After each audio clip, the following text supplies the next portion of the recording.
Have you ever noticed that the harder you chase something, the faster it slips away? Like the universe is teasing you with what you want most? Just out of reach.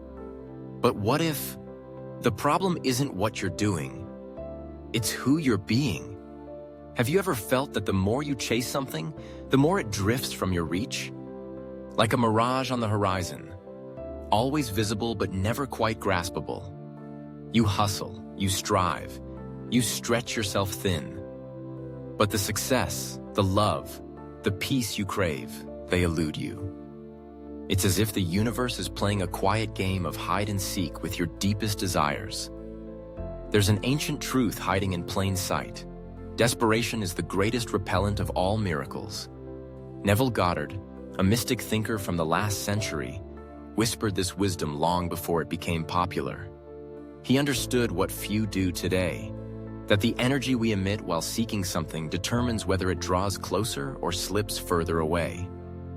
When we want something with a sense of lack, we echo into the cosmos, "I don't have it."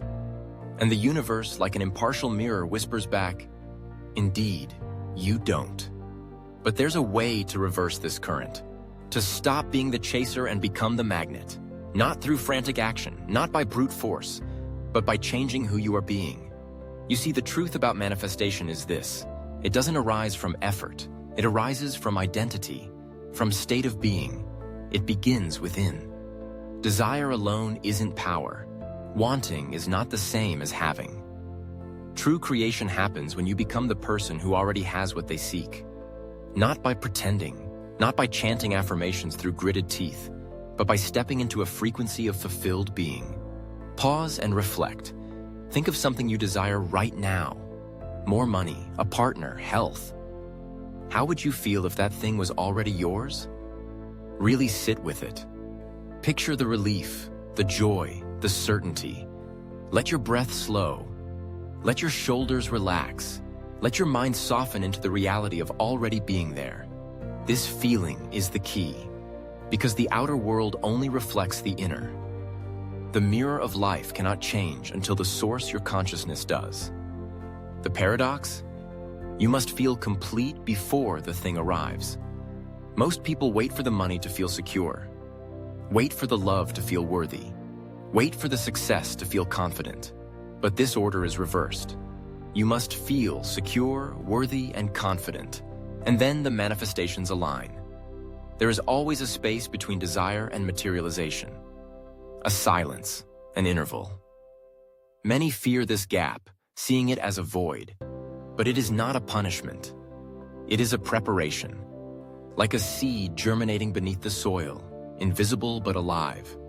The roots always form before the stem ever breaks ground. When silence comes, when you see no proof, when doubt creeps in, this is the sacred testing ground. This is where faith is forged. You are not being ignored.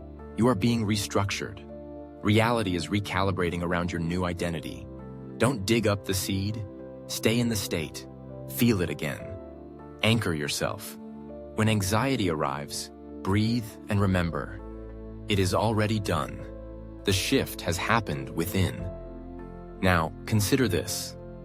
What if your entire reality is a reflection of your dominant thoughts and emotions? What if the world isn't happening to you, but through you? Neville Goddard taught that nothing exists outside of consciousness. You live in a world that mirrors your beliefs back to you. Change the belief, and the mirror shifts. This means you don't need to fix the world. You need to shift your inner world. You cannot change the reflection by polishing the mirror. You change it by becoming the version of yourself who would produce that reflection. If your outer world feels misaligned, ask yourself with compassion, what is this showing me about my inner state? Is there a sense of lack, of unworthiness, of fear? Now don't judge, just observe.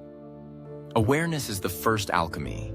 Then ask, who would I be if this was no longer my story? How would I walk, talk, show up, act from that place?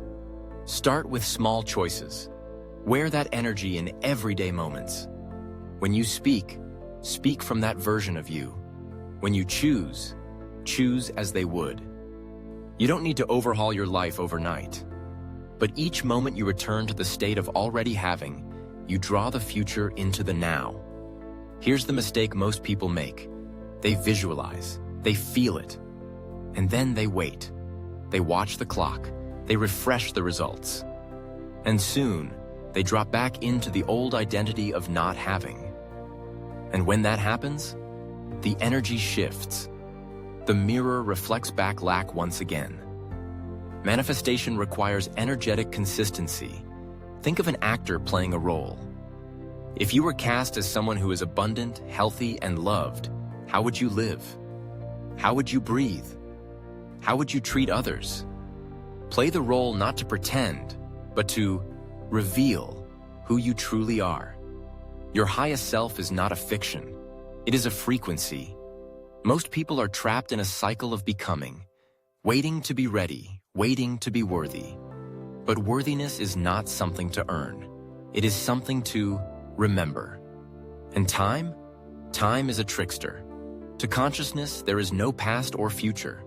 Only presence, only potential. The version of you who has everything you desire already exists. Right now. You don't need to reach for them. You need to align with them. That doesn't happen tomorrow. It happens now. In the stillness, in the breath, in the soft decision to shift. Neville said, "Don't think of the desire. Think from it. Don't project your dreams into a someday. Pull them into the present with feeling. Every time you say, 'One day I'll be happy,' you reinforce that you are not happy now.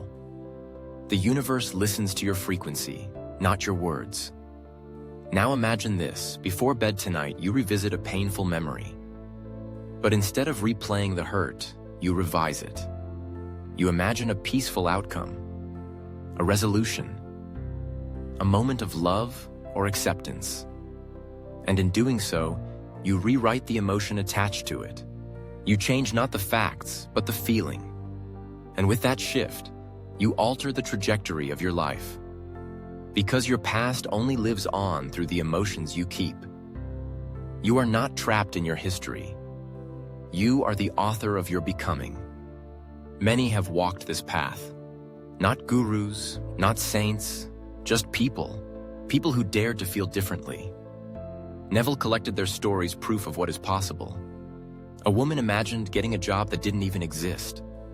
Weeks later, she received the exact letter she envisioned. A man drowning in debt imagined holding a bank statement with abundance. Months later, he received an inheritance he never expected. These aren't fairy tales. They are echoes of a truth we've forgotten. You don't attract what you want. You attract what you are. And when you compare your journey to others, you fall out of alignment. You look outward and forget the inward anchor. The universe is not late, it is personal. Celebrate others' success as reminders of what's possible, not evidence of your lack. The most natural response to belief? Gratitude. Feel grateful not because you received, but because you already know it's yours. This isn't performance, it's alignment. Give thanks for the unseen, for the becoming, for the quiet unfolding. Each time you do, you strengthen the bridge between the invisible and the visible. You see, manifestation isn't about calling something in, it's about letting something out. It's about stripping away the noise and resting in your true self. The self that doesn't chase, that doesn't beg, that doesn't force. The self that knows. From this place, nothing needs to happen, because everything already is. So ask yourself, in the stillness of this moment, who am I choosing to be? Not what am I doing, not what am I fixing, but who am I being? Choose from that place, live from that place. And then as if by magic, but truly by law, the universe will reflect back the truth you dared to embody.